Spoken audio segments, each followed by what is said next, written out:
உங்க toilet cleaner bison toilet cleaner குவாலிட்டியை விட பெட்டர்னு நிரூபிச்சா உங்க மொத்த பணமும் ரீஃபண்ட். பைசன் டாய்லெட் கிளீனர் இப்போது 79 ரூபாயில். தமிழ்நாடே கேள்விப்பட்டிராத அதிரடி விலை குறைப்பு super Saravana stores. 3-in-1 senior living அபார்ட்மெண்டா.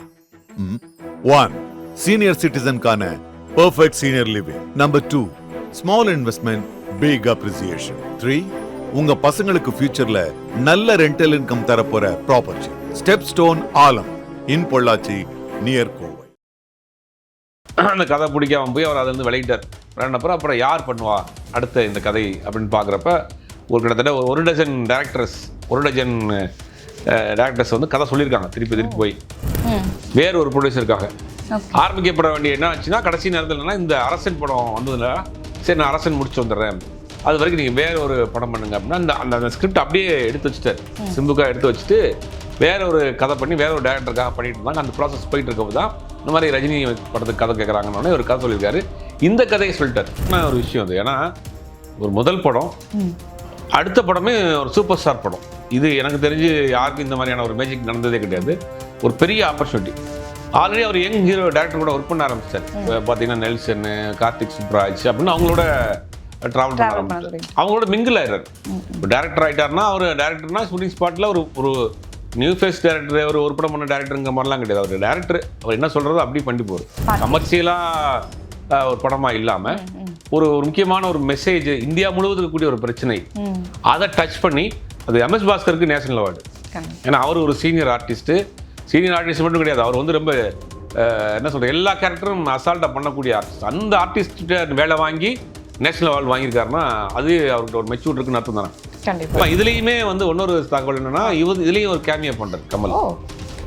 ஆக்சுவலாக அந்த படத்துல சுந்தர்சி பண்ணுற படத்துலேயே ஒரு கேமியோ இருந்துச்சு. இந்த படம் வந்து ஒரு கடன் அடிக்கிறதுக்காக பண்ணுறாங்க. இந்த படத்தை எப்படிலாம் ப்ரொமோஷன் பண்ணி பிஸ்னஸ் பண்ண முடியுமோ அப்படின்னு பார்ப்பாங்க. அதில் கேமியோ பண்ணுறாரு, கண்டிப்பாக பண்ணுறாரு. அது சஸ்பென்ஸாக வச்சுருக்காங்களா இல்லை அவங்களே அதை வந்து ஓப்பன் பண்ணுறாங்களான்னு தெரியல. ஆர்டிஸ்டாக இருந்தாருன்னா தலையிட்டு இருக்கு. இதில் வந்து ஒன்லி ப்ரொடியூசர் தான். இதில் வந்து முழுக்க ரஜினியோட சாய்ஸ் தான். பெருசாக அதில் இன்டர்ஃபியர் ஆக மாட்டார். தக்லைஃப் படத்தில் மணிரத்னத்துக்கு அவருக்குமே பிரச்சனை வந்துருச்சு. மணிரத்னத்துக்கு அவருக்குமே வந்து பெரிய பிரச்சனை வந்து, அதாவது என்னன்னா கிளைமேக்ஸ் வந்து இவர் இறந்து போகிற மாதிரி தான் சீன். அது என்ன ஆயிடுச்சுன்னா கடைசியில் அவர் சிம்பு இறந்து போகிற மாதிரி மாற்றிட்டாங்க. இந்த சீன் வந்து ஆஃப் டே டிஸ்கஷன் போயிருக்கு ஷூட்டிங் ஸ்பாட்டில். சிம்பு கேரவனில் உட்காந்துருக்கிறாரு, கமலுக்கு மணிரத்னம் ஆர்கியூமெண்ட் போகுது, வேணாமா அப்படின்னு. அப்புறம் சிம்புக்கு என்ன நடக்குதுன்னு தெரியல, உள்ள உட்காந்துருக்காரு. ஃபைன் டைம் சினி நேயர்களுக்கு வணக்கம். இன்னைக்கு நம்ம கூட நிகழ்ச்சியில் ஜேர்னலிஸ்ட் சுபேஷ் சார் நம்ம கூட நினைச்சிருக்காரு. வணக்கம் சார். வணக்கம்.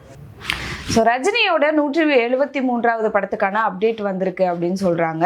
பார்க்கிங் படத்தோட இயக்குனர் தான் இந்த படத்தை இயக்க போறாங்க அப்படின்னு சொல்லிட்டு, இந்த காம்போ எப்படி இருக்கும் சார்? ஒரு இளம் இயக்குனர், மிகப்பெரிய ஒரு நடிகரோட சூப்பர் ஸ்டார், பிளஸ் அவங்க கூட வந்து கமல் அவர்கள் இருக்காங்க அப்படின் போது இந்த காம்போ எப்படி அமையும் அப்படின்றத சொல்லுங்க சார். முதல்ல இந்த கமலஹாசன் கம்பெனி ராஜ்கமல் ஃபிலிம்ஸ்க்கு ரஜினிகாந்த் ஒரு படம் பண்ணுறதா இருந்துச்சு. அந்த ப்ராஜெக்ட் 2 பேரும் சேர்ந்து பண்ணுறதா இருந்துச்சு. ரஜினி கமல் 2 பேர் சேர்ந்து பண்ணுறதா இருந்துச்சு. அதான் வந்துச்சு செய்தியெல்லாம்.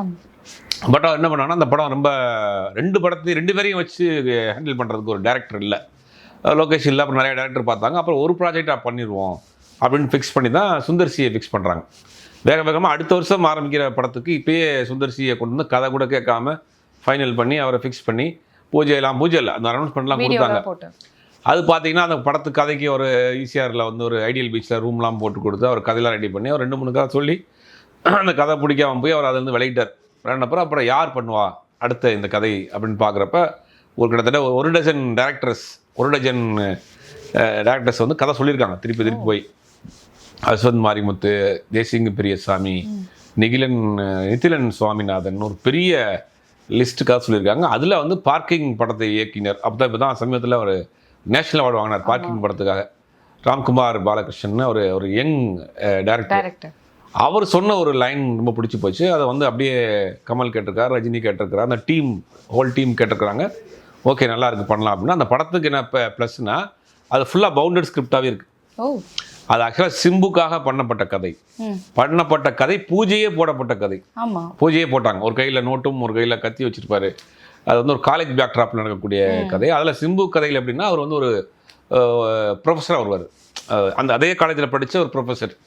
அந்த படத்துக்கு ஷூட்டிங் போகிறதுக்காக என்ன பண்ணாங்கன்னா, ஏப்ரல் மாதம் புனேயில் ஒரு காலேஜ் ரெடி பண்ணி அவங்க ஷூட்டிங்கே போகிறதுக்கு தயாராகிட்டாங்க. கடைசி நிமிஷத்தில் இந்த டான் பிக்சர்ஸில் அந்த ஒரு பிரச்சனை வந்ததுனால அந்த படம் அப்படியே ட்ராப் பண்ணப்பட்டது. அப்போ சிம்புவோடைய லைனப் பார்த்தீங்கன்னா பெரிய லைனப் வச்சுருக்காரு. ஒரு பக்கம் ராம்குமார் படம், ஒரு பக்கம் அஸ்வந்த் மாரிமுத்து படம், தேசிங் பெரியசாமி படம், இப்படி இந்த பக்கம் இப்போ வெற்றிமாறன் படம். இப்படி இந்த ஆர்டரில் போகிறப்ப என்ன ஆச்சுன்னா, இப்போ இம்மீடியட்டாக சிம்பு படம் ஆரம்பிக்க வேண்டிய படம் வந்து இந்த பார்க்கிங் படம் டைரக்டர் தான், வேறு ஒரு ப்ரொடியூசருக்காக ஆரம்பிக்கப்பட வேண்டிய என்ன ஆச்சுன்னா, கடைசி நேரத்தில் என்னன்னா இந்த அரசன் படம் வந்ததுனால சரி நான் அரசன் முடிச்சு வந்துடுறேன், அது வரைக்கும் நீங்கள் வேற ஒரு படம் பண்ணுங்க அப்படின்னா அந்த அந்த ஸ்கிரிப்ட் அப்படியே எடுத்து வச்சுட்டார்.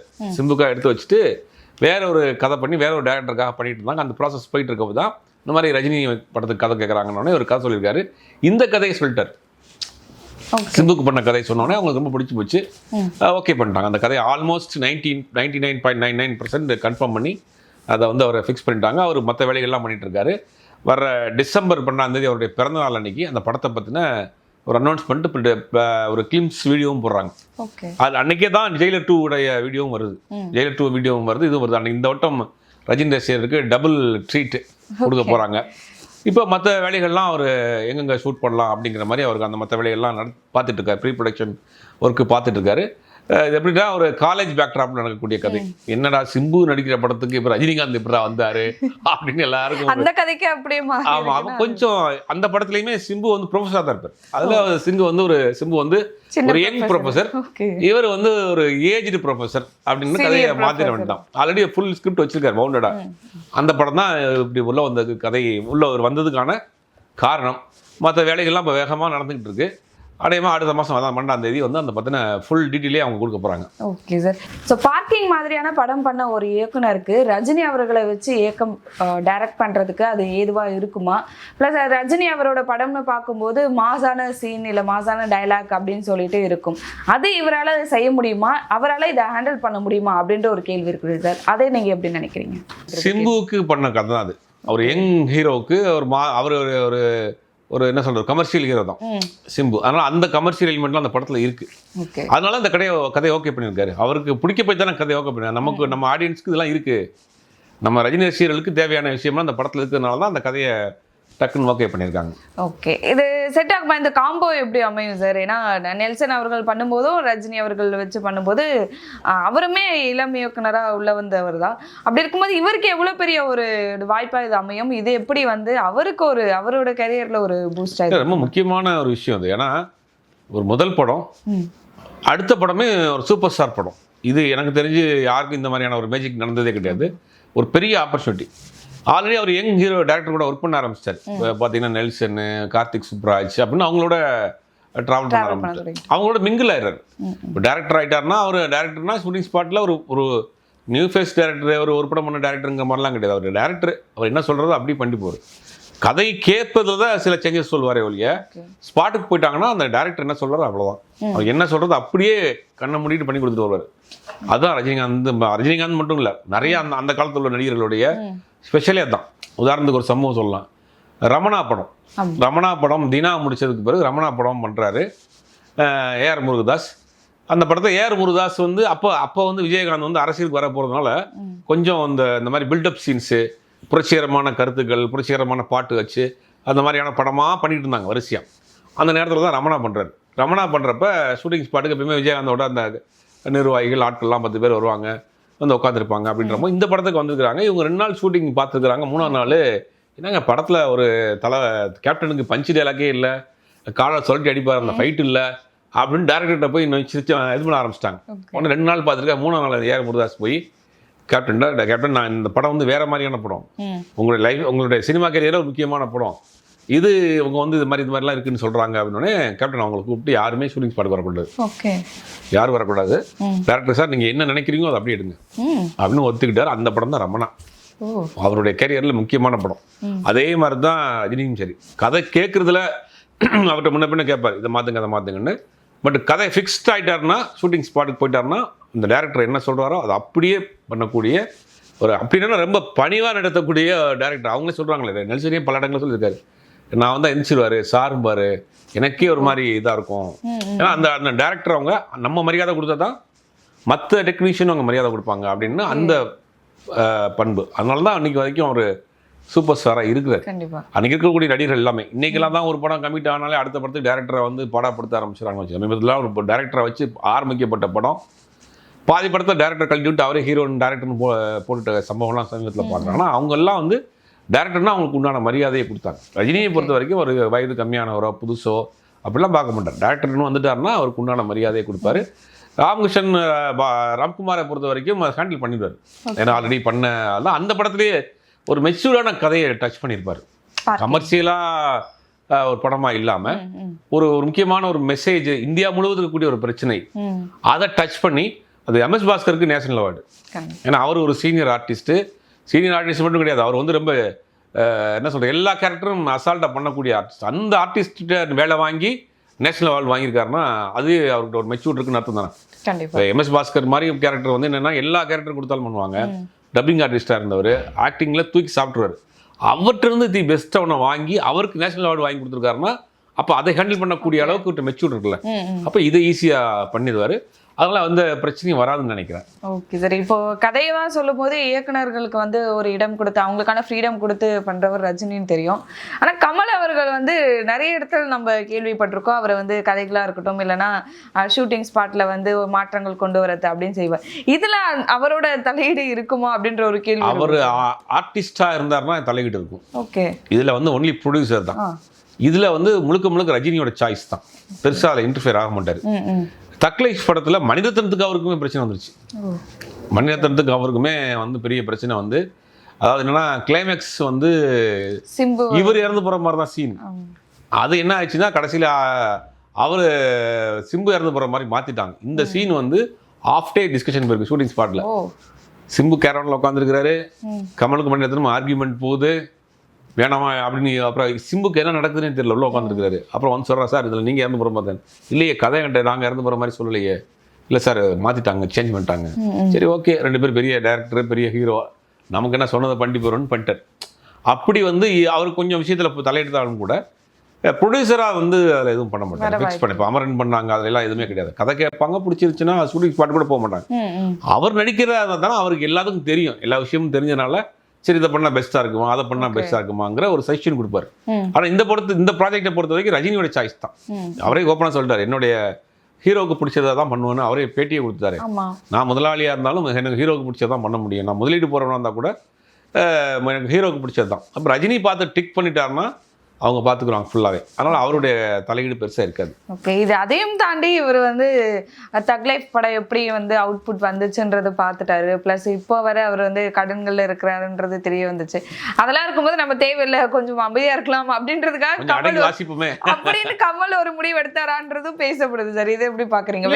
எப்பயுமே இப்போ ஆரம்பத்துல இருந்தே அந்த மாதிரி அவர் நடிக்கிற படங்கள்ல தான் இது பண்ணுவார். அவர் ப்ரொடியூஸ் பண்ற படத்துல எதுவும் இன்டர்ஃபியர் ஆக மாட்டார். ஏன்னா அவர் இன்டர்ஃபியர் ஆகிறதுக்கு அவருக்கு எல்லா ரைட்ஸ் இருக்கு. ஏன்னா எல்லா கிராஃப்டும் தெரிஞ்ச ஒரு நடிகர். அவர் ஒரு கேமரா ஆங்கிள் என்ன வச்சிருக்காங்க, அது என்ன ஃப்ரேம் போட்டிருக்கிறாங்க, என்ன லென்ஸ் போட்டிருக்கிறாங்க, எந்த ரேஞ்சில் கேமரா வச்சிருக்காங்க, அப்புறம் எந்த ரேஞ்சில் நடிச்சா போதும் அப்படிங்கிற முதற்கொண்டு நாலேஜபிள் பர்சன் அவர். அதே மாதிரி டப்பிங் நம்ம இப்படி பேசினா எப்படி இருக்கும், அங்கே டப்பிங் பேசினா எப்படி இருக்கும், என்ன டயலாக் பேசினா இதுக்கு ஆப்போசிட் டயலாக் என்ன கொடுப்பாங்க, லீடு என்ன இருக்குன்னு எல்லாமே தெரியும். அதனால சில விஷயங்களை அவர் சொல்லுவார் ஒழிய மற்றபடி பெருசாக இன்ட்ராக்ட்லாம் பண்ண மாட்டார். ஸோ இந்த படத்தில் சாய் பல்லவி அவர்கள் வந்து நடிக்கிறதுக்கு வாய்ப்பு இருக்குது அப்படின்னு சொல்லியிருக்காங்க. யாரெல்லாம் இவங்களோட இணைஞ்சு நடிப்பாங்க, ஸோ யாரெல்லாம் இந்த காஸ்ட் அண்ட் க்ரூ டீமில் யாரெல்லாம் வருவாங்கன்னு நீங்கள் நினைக்கிறீங்க? இல்லை ஏதாச்சும் அந்த மாதிரி வெளியாகி இருக்கா யாரெல்லாம் வருவாங்க அப்படின்றது? யாரையும் ஒன்றும் கன்ஃபார்ம் பண்ணல. ஓகே. இவங்க இந்த வேலையை தான் இப்போ ப்ரீ ப்ரொடக்ஷன் வேலை தான் பண்ணிட்டு இருக்காங்க. சாய் பல்லவி நடிக்கிறதுக்கு வாய்ப்பு இல்லை. பட் சாய் பல்லவியோடைய டேட் இல்லை, அவங்க ராமாயணம்னு ஒன்று பண்ணிட்டு இருக்கிறாங்க. அதில் வந்து பெரிய டேட் கொடுத்துருக்காங்க. அதனால் சாய் பல்லவி நடிக்கிறதுக்கு வாய்ப்பு இல்லை. மற்ற ஆர்டிஸ்ட் யாராவது பண்ணுவாங்க. ஓகே. ஸோ இந்த வருஷம் வந்து ரஜினி ரசிகர்களுக்கான ஒரு மிகப்பெரிய ட்ரீட்டாக டபுள் ட்ரீட்டாக சொல்லிட்டீங்க. அடுத்தடுத்த வருஷமா அதோட போகுது இந்த படத்தோட ஷூட்டிங் அப்படின்னு போது. இதுலேயுமே வந்து இன்னொரு தகவல் என்னன்னா இதுலேயும் ஒரு கேமியோ பண்ணுறாரு கமல். ஆக்சுவலாக அந்த படத்துல சுந்தர்சி பண்ணுற படத்துலேயே ஒரு கேமியோ இருந்துச்சு. இந்த படம் வந்து ஒரு கடன் அடிக்கிறதுக்காக பண்ணுறாங்க. இந்த படத்தை எப்படிலாம் ப்ரொமோஷன் பண்ணி பிஸ்னஸ் பண்ண முடியுமோ அப்படின்னு பார்ப்பாங்க. அதில் கேமியோ பண்றாரு, கண்டிப்பா பண்றாரு. அது சஸ்பென்ஸா வச்சிருக்காங்களா இல்ல அவங்களே அதை வந்து ஓபன் பண்றாங்களான்னு தெரியல. Okay sir. எங்கெல்லாம் ஷூட் நடக்கும் அப்படின்னு செட் போடுவாங்களா? ஏன்னா ரஜினி அவர்களை வச்சு நம்ம எங்க எடுக்கிறோம் அப்படின்னு யோசிக்கும் போது ஒரு க்ரௌடு வந்துடும். இப்போ க்ரௌடு வர்றது மிகப்பெரிய ஒரு இப்படி க்ரௌடு சேர்ந்துருமோ ஒரு நடிகரை பார்க்கறதுக்கோ வந்துருச்சு, அது என்ன ஒரு பின்விளைவை கொண்டு வர என்ன பிரச்சனை வருமோன்றது எல்லாருமே அதை யோசிக்கிறாங்கன்னும் போது எங்க ஷூட் நடக்க வாய்ப்பு இருக்கு? இது கண்டிப்பா காலேஜ் பேக்ட்ராப் படம், அதனால ஏதாவது ஒரு காலேஜ் செட்டு போடுவாங்கன்னு தான் நினைக்கிறேன். ஏன்னா வந்து படம் முழுக்க மேக்ஸிமம் போர்ஷன் வந்து காலேஜ் தான். அப்படிங்கும்போது எல்லா காலேஜில் அவ்வளோ நாள் நமக்கு கிடைக்காது, பெர்மிஷன் கிடைக்காது, அங்கே ஸ்டூடெண்ட் இருப்பாங்க, அதாவது பிரச்சனை வரும், செட்டு தான் போடுவாங்க. ஸோ சினிமா குறித்து நிறைய விஷயங்கள் நம்ம பேசணும், நிறைய விஷயங்கள் எங்களுக்காக ஷேர் பண்ணிக்கிட்டீங்க. மிக்க நன்றி சார்.